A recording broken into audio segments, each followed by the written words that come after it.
Bienvenidos a Mente Abierta. Creo que nuestros antepasados se correspondían plenamente con los conceptos de las leyes básicas del funcionamiento de la naturaleza. Esto les permitía utilizarlas cuando construían pirámides. Eran centros de energía únicos del planeta.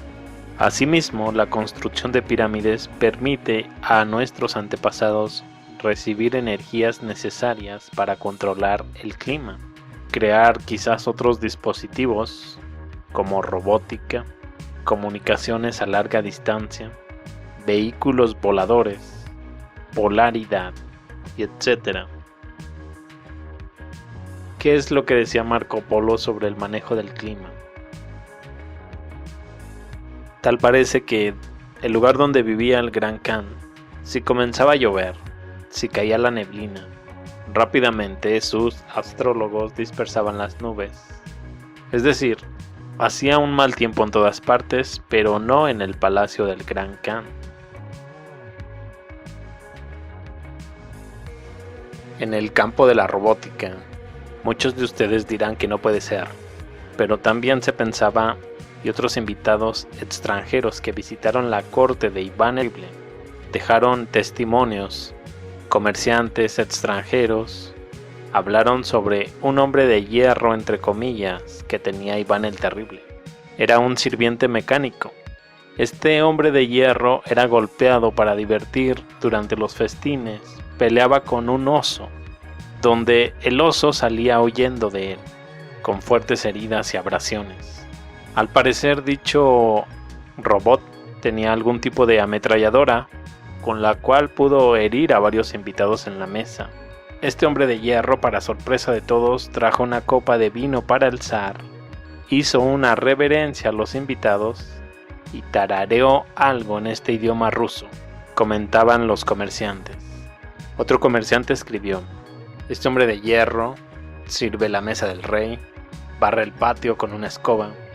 Cuando los invitados del rey le dijeron que este hombre no había sido creado por arte del maestro, al principio se enojó, pero después de beber una taza de mal vacía, llama a 3 personas de apariencia artesana, vestidas a la manera de boyardos, les pide algo. Abren las mantas ocultas de la ropa de este hombre de hierro. En ella había engranajes y resortes que movían los brazos, piernas y cabeza. Estos invitados se pusieron sobrios del miedo. El zar ruso se jactó de que tales sirvientes estaban en Rusia desde hace 2 o 3 siglos. Es interesante notar que este hombre de hierro, entre comillas, servía la mesa real solo en climas cálidos y soleados. Por lo que me pregunto, ¿funcionaría con paneles solares? Había una evidencia de un robot automático llamado Golden Woman, una anciana hecha de oro que predecía el futuro y era devotamente venerada por los Opdorites y Yugurs. Esta Golden Woman también se llamaba el faraón siberiano. El sacerdote consulta con este ídolo sobre el modo de acción y direcciones de movimiento.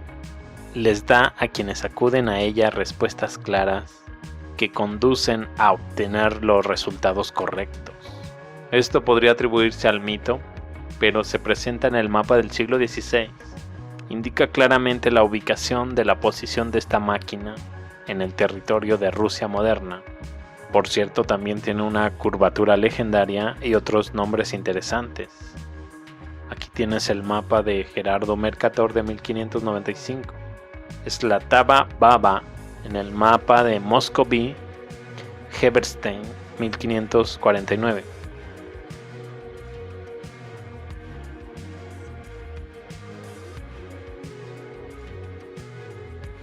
Aquí en el mapa europeo de Daniel Keller de 1590 considera una aproximación uno de sus fragmentos. En este mismo mapa de la Mujer Dorada, en el mapa de Daniel Keller de 1590, es especialmente interesante porque también muestra las pirámides olvidadas del lejano oriente de Rusia. 3 pirámides, como en la meseta de Giza en Egipto y en la China moderna y la América antigua. Aquí hay algunos mapas con la pirámide del lejano oriente de la Rusia moderna representada en ellos. Año 1627 de John Speed, pero al lado de las pirámides hay estructuras representadas que no tienen análogos en absoluto. Están presentes en el mapa de 1590 de Daniel Keller, edificios gigantes de sección rectangular con techos planos y en total ausencia de ventanas y puertas.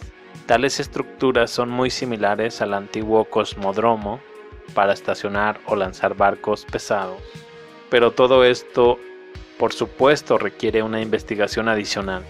También en el mapa de Daniel Keller de 1590, el propio Gran Khan de esa época está representado en su vestimenta y apariencia, un hombre blanco obvio glorificado, el yang y el yin eslavo, junto a él la inscripción que dice: el presbítero Young es de esta área, cuyos descendientes ahora gobiernan Etiopía, es decir, África.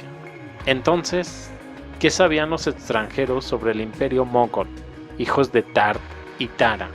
Hasta hace poco, ¿a quién considera Europa mogol heredero del tártaro? Puede leer sobre esto en diversas fuentes y enciclopedias de Europa Occidental, y estos son algunos de ellos. Según los mapas colocados en la Enciclopedia Británica de 1771, Siberia, igual a Gran Tartaria, a mediados del siglo XVIII, un estado independiente de capital en Tobolsk, el Gran Tartario fue el país más grande del mundo. El nombre Tobolsk en este mapa se da en forma de Tobol, como en la Biblia. Recordemos que en la Biblia rusa se llama Rosh, o Meshek, o Tubal. El mapa muestra la Tartaria china, territorio ruso del lejano oriente, y la China actual, hasta el levantamiento de Pugachev, entre comillas. Estas eran las afueras del este del estado ruso. La Gran Tartaria, como la población ruso-eslava que formaba el estado y otros pueblos que vivían en él. Tartaria en la geografía mundial de Dionysius Petavius. Tartaria, en la antigüedad conocida como Escitia, por el nombre de su primer gobernante Escita, quien primero fue llamado Magogus, de Magog, hijo de Jafet, cuyos descendientes se establecieron en este país. Es llamado por sus habitantes los mongoles Tartaria, por el nombre del río Tartarus, que lava la mayor parte de él. Es un vasto imperio que se extiende unas 5.400 millas de este a oeste y 3.600 millas de norte a sur. Por lo tanto, su Gran Khan o emperador posee muchos reinos y provincias que contienen muchas ciudades buenas. La provincia alberga muchas ciudades hermosas, incluida la capital Kambalu, que tiene 28 millas de ancho, además de los suburbios. Algunos dicen y otros dicen que 24 millas italianas, y es el hogar del Gran Khan. El primero de estos Gran Khan o emperadores de Tartaria fue Genghis en 1162, quien cambió el nombre de Scythia a Tartaria. El quinto después de él fue Tamerlán o Tamir Khan. Durante su reinado, esta monarquía estaba en su apogeo. El noveno fue Tamur, después de lo cual no sabemos quién era el gobernante allí y qué hechos destacados tuvieron lugar allí, porque dijeron que ni los tártaros, ni los moscovitas, ni el rey de China permitían que nadie los visitara, excepto comerciantes y embajadores, y no permitían sus súbditos viajar fuera de estos países. La información sobre la Gran Tartaria se ha conservado en la Enciclopedia Española de 6 volúmenes, Diccionario Geográfico Universal, publicado en 1795. Por ejemplo, allá por 1928 en la Enciclopedia Española, Enciclopedia Universal Ilustrada Europeo-Americana, hay un artículo bastante extenso sobre Tartaria que comienza en la página 790 y ocupa unas 14 páginas. Tartaria, durante siglos, este nombre se ha aplicado a todo el territorio del interior de Asia, habitado por hordas de tártaros mongols. tártaro-mongoles. Tartaria se extendía desde el estrecho de Tartaria, el estrecho que divide la isla de Sajalín del continente asiático, y la cordillera de Tartaria, también conocida como Shikota-Alin, cordillera costera, que separa el mar de Japón y el ya mencionado estrecho de Tartaria por un lado. Ya la moderna República Tártara, que se extiende hasta el Volga, ambas orillas, y su afluente Kama en Rusia. Al sur se encuentran Mongolia y Turquestán.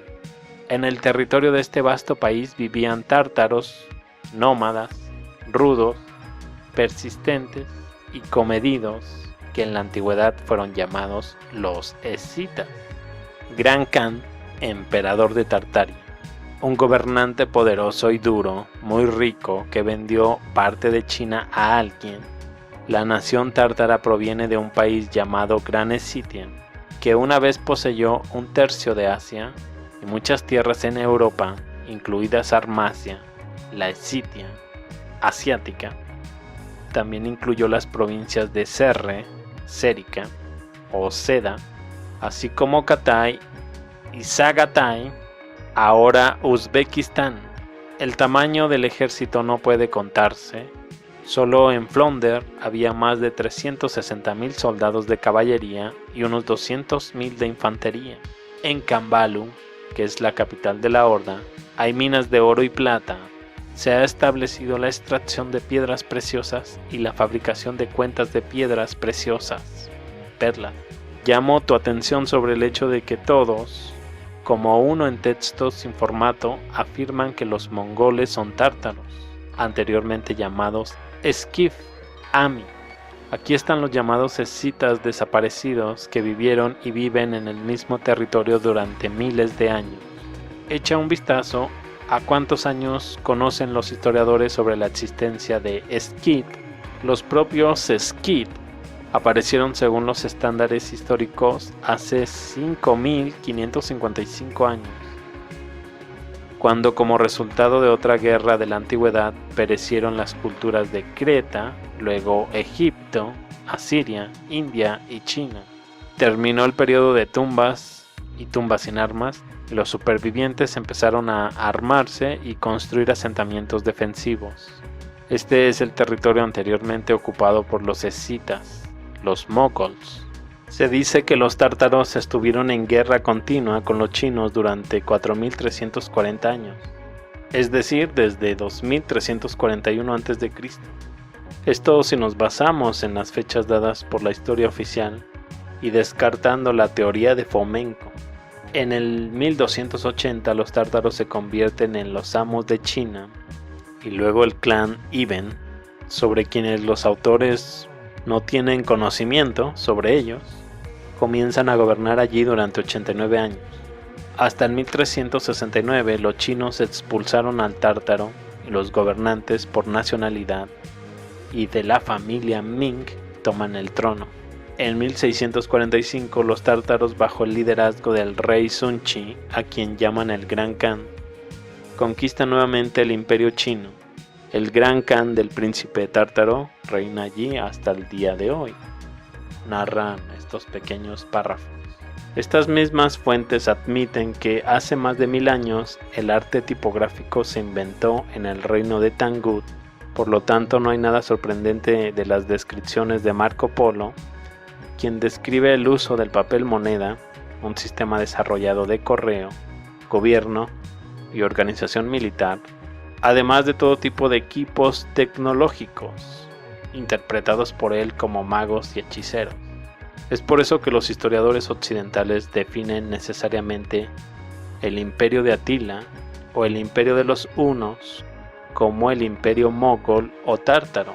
En el año 456, Prisco es el embajador del imperio romano ante los hunos, ante la horda mongol, donde los hunos son una unión de varias tribus y pueblos. Así es como se veía este huno en Japón en el siglo XVII.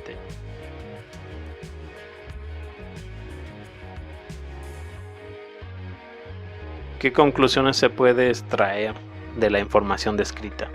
Que hace varios siglos existía un solo estado, El nombre de este solo estado era Gran Tartaria, un estado que se convirtió en el sucesor de Escitia.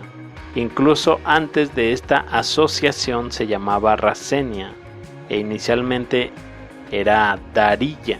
El polo norte, la base de la población, son aquellos llamados la gente blanca o los hijos del Tark y Tara, Gog y Magog, el Yin y el Yang eslavos. La base del territorio era el espacio desde el Danubio hasta el estrecho de Bering y desde el océano Ártico hasta el Pamir. El resto de la tierra en toda la tierra era parte del estado o estaba bajo un protectorado. Europa, África, India, China, América, Norte y Sur. Tartaria, es decir, la integridad de la asociación previamente destruida, se creó en su mayor parte sin sangre. No hubo conquistas.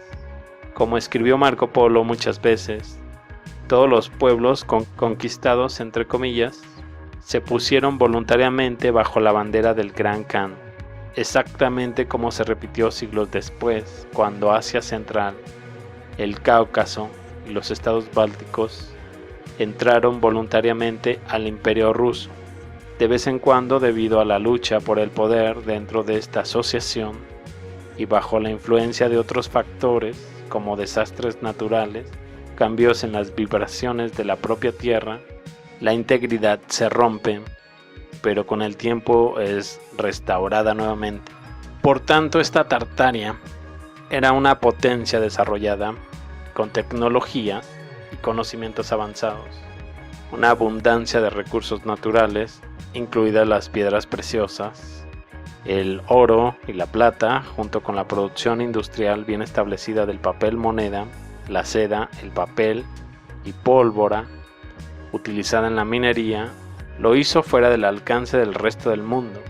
Marco Polo representa una oficina de cambio donde los comerciantes intercambian dirhams de oro y plata por papel moneda. Papel en el siglo XIII. Ese declive de esa gran Tartaria comienza con un desastre natural combinado, más el uso de armas de alta energía, análogas a las nucleares y termonucleares. Una catástrofe fue de escala global y una gran cantidad de pequeñas catástrofes durante los siguientes siglos, es decir, guerras, numerosos incendios graves, inexplicables, epidemias, etc. Es probable que la explosión de Tunguska sea uno de esos ecos de estos eventos.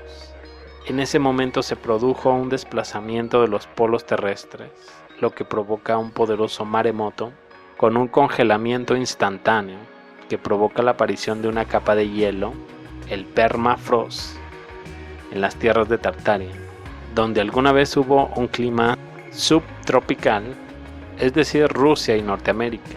Entonces, el calentamiento moderno no es más que la restauración de un régimen de temperatura normal en el planeta Tierra, perturbado por interferencias externas en los siglos XVII y XVIII.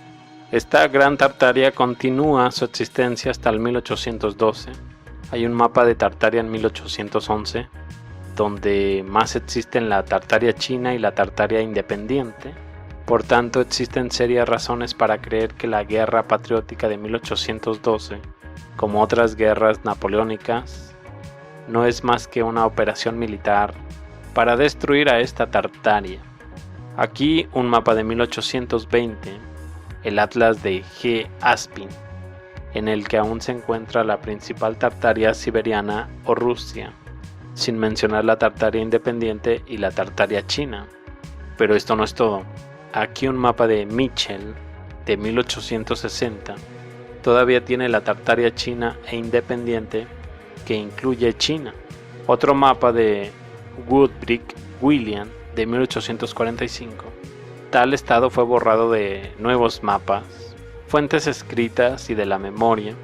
En cambio, crearon volúmenes de mitos sobre los despóticos mongoles de ojos estrechos, la Horda de Oro. Pero todo tiene su momento. Hay un momento para esparcir las piedras y otro para recogerlas. La muerte de Tartaria y su renacimiento de una nueva forma, chécate estos informes. El periódico inglés Daily Mail ha bautizado al nuevo robot militar ruso como Ivan el Terminator y ha pronosticado el auge de los soldados robots en el ejército del país.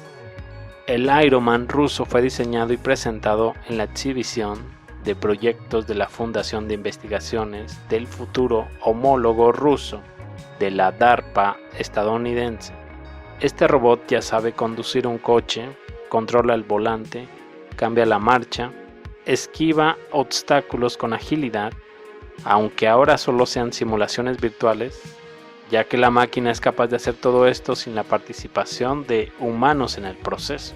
Estos sistemas automáticos escanean la carretera y con la ayuda de la inteligencia artificial toma decisiones. Si tapamos su visión, él simplemente va a parar. También funciona como un avatar. Cuando un operador se viste con un traje de mando especial y guía el robot a una distancia de varios kilómetros mientras la máquina imita todos sus gestos, el objetivo del robot es sustituir a los seres humanos en las operaciones peligrosas vinculadas con el fuego, explosiones o altos niveles de radiación según los diseñadores.